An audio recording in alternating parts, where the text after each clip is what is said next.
Money is not all the powerful item. However, without money, it's near impossible to take any action or fulfill the purposes. While in football or on the Big Five League, the money used to either transfer players or the wages attached to the footballer were astronomical that we as a normal citizens would barely touch the numbers. Besides, some of the footballers were included in the highest earning in the that easily make them a millionaire. But despite that, these footballers having the money, they're able to live comfortably for the rest of their life. If there was no bad decision involved, there were a number of footballers that instead choosing to progress their career to achieve a greater glory, they choose the money offered to them, hence doom their career or stagnate their career to the point of irrecoverable. So in this video, we'll explore some of the footballers that choose money path instead of opting towards the career. In case you didn't know, what is up ladies and gentlemen, I'm Marvin, codename CM. Welcome to the Man Utd channel once again. If you in any shape or form stumble into this channel and somehow some way like this kind of content, do please like, share and subscribe to this channel as each of your precious subscription will be a massive motivation for me to upload new content. And don't forget to ring the notification bell for every new upload. With that said, let's get straight into the video. First player, Oscar dos Santos and Bobo Jr. As a young footballer, buzzing onto the scene with International and later further shine and cash in his talents with Chelsea, Oscar fitting his name with the shiny man trophy, where the Brazilian was addicted for greatness. Praised for his creative, silky smooth technique on the ball, killer passing as an attacking midfielder, and dangerous goal-getter, being compared with the fellow playmaker Kaká. But at the time, he along Neymar and Lucas Moura was the three emerging talent out of the prestigious football crazy nation. While Oscar made a name himself in the nation Brazil, he go on to certify his name on the map with Chelsea. But after he joins the Blue on the £25 million transfer fee in the 16 July 2012, but at the same period, coincidentally, he's joined alongside with another insanely talented playmaker of Eden Hazard. Oscar made his first start in the season on the 19th September in Chelsea's first Champions League match against Juventus. But after making the match 1-0 for favour of Chelsea with a deflected effort, he added a second which curled over the Juventus keeper Buffon, making 2-0 at Stamford Bridge. The game ended 2-2 draw, but he was awarded the man of the match. He commented on his second goal saying, "I'm very happy with 2 goals on my debut, but I would have been much happier if the team won the game." In Brazil, young boys dream about playing in Champions League and I'm very proud to have realized my dream. But following his goal performance, Oscar became a regular starter in the Roberto Di Matteo, creating midfield trio of Juan Mata and Eden Hazard. But together with Chelsea, Oscar made more than 200 appearances and helped the Blues won 2 Premier Leagues and a Europa League title. But Oscar was a little celebrated until the arrival of Jose Mourinho, one of the Portuguese manager and a new footballing trend during the 2015 to 2016. See attacking midfielders like Juan Mata and Oscar, both highly technical but lacking in physical too, where the football trend is all about all action and pressing were absolutely needed. But Mourinho was more than aware of this trend and his team did not contain the luxury instead of containing midfielders that could not be asked. Eventually, Mourinho and his squad issue combining with string of poor forms causes he lost his job. And on the 23rd December 2016, a shocking news hit with the Blues. Chinese Super League side Shanghai Port officially confirmed the clubs had agreed on terms with Chelsea for the transfer of Oscar to completed during the January transfer window of a reported £60 million. While the fee represented an Asian transfer record, Oscar was reported to have signed a 4-year contract on a weekly salary of £400,000, equivalent to an annual salary of £20.8 million.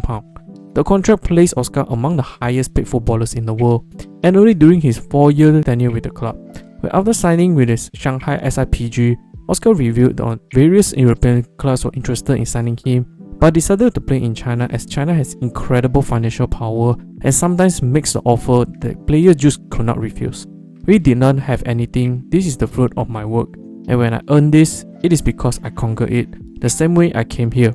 I was able to return to Europe. Whatever decision I made, somebody will talk good and bad about it." While despite his interest back to Europe, Oscar's career eventually faded to oblivion, spending an impressive 7 years in Chelsea where most of the top footballers will only stay less than 2 years. And now back home to his hometown, Sao Paulo.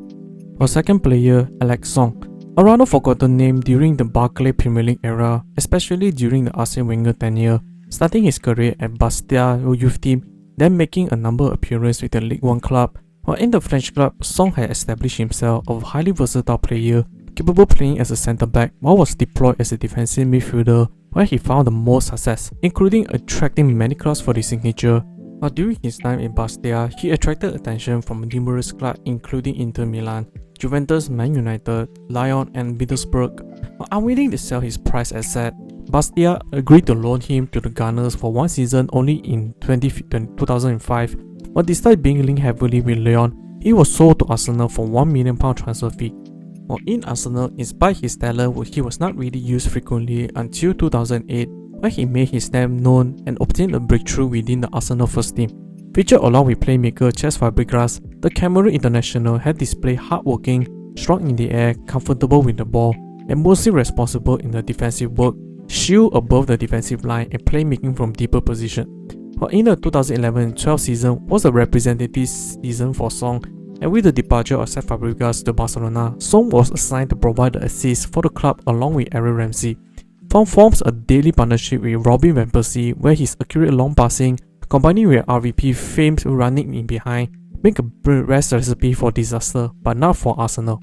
Where he recorded 14 assists that season, illustrated Song was more than capable to orchestrate a team rather than being a pure destroyer.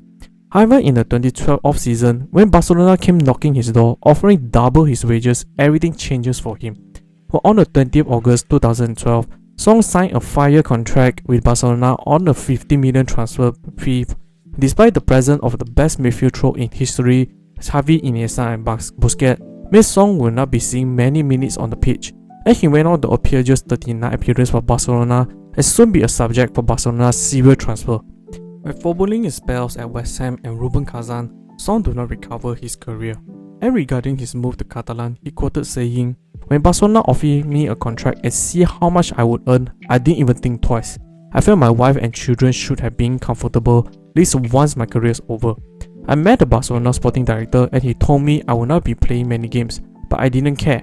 I knew that I would be a millionaire." But on 14th of November 2023, Song announced his retirement from professional football after making 332 senior clubs and 49 senior international appearances. And lastly, the footballer whom chose money over career, none other than Radamel Falcao. The Colombian Tiger was an interesting case, making his name for himself as a deadly goal-getter during his tenure in the Portuguese league with André Villas-Boas, where he helped them won the Europa League title in 2010 and 11 season. Falcao's ferocious intensity, typical South American grit, and a consistent goal scoring, making a fan favourite in FC Porto. Knowing his talent that would not be satisfied on the staying, on the 18th August 2011, Atletico Madrid announced they had signed Falcao from Porto on a €40 million transfer fee, while making him the most expensive player in the club history. But together with fellow South American coach Diego Simeone, Falcao's spell with Atletico Madrid reached new heights, scoring insane 70 goals under a 91 appearance, apparently going toe-to-toe with La Liga two-man rival of CR7 and Lionel Messi, while helping Simeone's side won the Copa del Rey, Europa League and UEFA Super Cup in his two-season spell. But along the way, he and Diego Costa formed one of the most tenacious and dominant attacking duo in Europe. While the Colombian was no shortage of elite shooters from other leagues like Chelsea and Man Utd, when he decided to part ways from Madrid in 2013, his choice of destination dropped many people's glasses. In 2013, a newly promoted French club AS Monaco was on the rise and determined to be the best club in Ligue 1, decided to splash big, made a cash injection towards Falcao that have him earn nearly €60 million a year in net wages, an offer he just could not refuse. But on a side story, there was a report suggests that a major factor in Falcao's move towards Monaco was his third-party ownership. In 2009, when wanting to move out of South America from River Plate to Porto, Falcao became a property of a group named Doyen Sports, which in the moment onwards owned 55% stake in him, and Doyen wanted him to become more profitable, though eventually had invested too much in Falcao. Subsequently, Doyen Sports desperately wanted to cash Falcao out for a profit, and Monaco was the only club that could manage the funds for the Falcao's transfer. However, the move to Monaco was the beginning of the downfall for the Colombian. In Monaco, Falcao suffered a career-altering LCL injury that required 6 months recovery. That injury single-handedly hampered his career, as he's no longer the same player, losing his fame, pace and flexibility that was a foundation for his clinical goal scoring. While during his time in Monaco, he did spend a season each with Chelsea and Man Utd without making much of an impact. In 5 years in Monaco, he eventually moved to other clubs in Turkey, Spain and back to Colombia. But despite that, Falcao made his mark in Monaco, and Falcao has also influenced numerous younger players in the next generation through not only his style of play but his leadership and professionalism as well. But Argentinian footballer Lautaro Martinez declared that Radamel Falcao was his childhood idol and the player who inspired him in every aspect. French footballer Kylian Mbappe has stated, "He was like a teacher to me.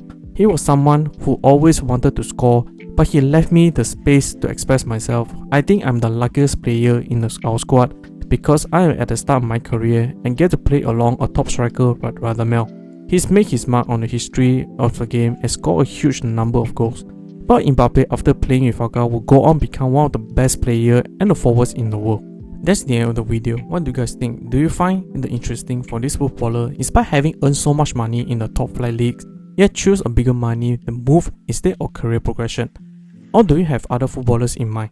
Comment down below so we can have a discussion. Hope you enjoyed this video. I will see you all in the next one.